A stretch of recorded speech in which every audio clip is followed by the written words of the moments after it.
ନମସ୍କାର। ଗୋଟେ କଥା ଜାଣିଛନ୍ତି, ଜୀବନରେ ସବୁ କିଛିର ନକଲ କରିହେବ, କିନ୍ତୁ ଅନ୍ୟର ଚରିତ୍ର, ଅନ୍ୟର ବ୍ୟବହାର, ଅନ୍ୟର ଜ୍ଞାନ ଆଉ ସଂସ୍କାର, ଏଇ ଚାରିଟା ଜିନିଷ ନା ଆପଣ କେବେ ବି କାହାଠୁ କପି କରିକି ଆଣିପାରିବେନି।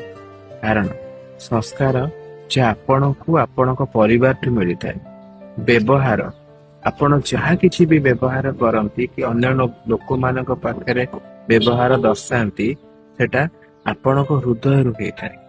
ଶିକ୍ଷା, ଯୋଉଟା ଆପଣଙ୍କ ପିଲାଦିନୁ ମିଳିଥାଏ, ସେ ଶିକ୍ଷାରେ ଆପଣ ଠିକ ଭୁଲର ବିଚାର କରନ୍ତି।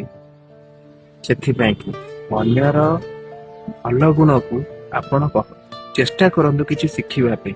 କେବେ ତ ଏକ୍ଜାକ୍ଟଲି କପି ହେଇପାରିବନି, ହେଲେ ଚେଷ୍ଟା କରନ୍ତୁ ନିଜେ ଭଲର ଗୁଣର ଅନ୍ୟମାନଙ୍କୁ ବାଣ୍ଟନ୍ତୁ, ଅନ୍ୟଠୁ ଭଲ ଗୁଣ ଆଣନ୍ତୁ। ତାହେଲେ ଆପଣ ଜୀବନରେ ଆଉ କାହାର ଆଦର୍ଶ ହେଇପାରିବେ। ରାଧେ ରାଧେ।